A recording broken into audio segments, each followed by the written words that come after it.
Okay, guys, I'm gonna take this quiz up real quick. Basic exponent rules.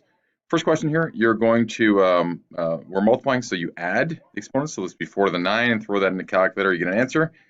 If need be, this one here, you have the 5 and the 2, because you're dividing, you'll subtract the exponents, so that's 3 cubed.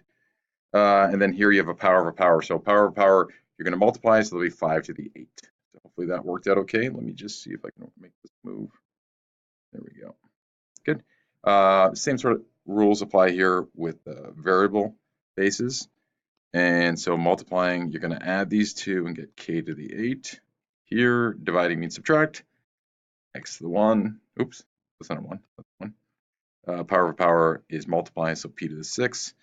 And then now we get to the interesting stuff here, where you will have a little bit more work to do. Take the coefficients, multiply. So 3 times 2 is 6. And then deal with each variable separately. So you have your a's and your b's. So you have a, and remember that a by itself is a to the 1. So when you multiply a to the 1 times a to the 4, you'll add to get a to the 5. A common mistake is to just get a to the 4 there, but that's a equals a to the 1. We just don't write it all the time. And for the b's, it's also 5 because 3 plus 2 is 5. Same basic rules apply here for division. 12 divided by 4 is 3. You're going to have an x, 4 subtract x 3, or 4 subtract 3 is x to the 1, or just x. And here this will be y to the 4. Better off just with x, but it doesn't matter. And here you got a bunch of junk. It is what it is. It's to the power of 0, so the answer is 1. And that's it. Okay, hopefully that went okay.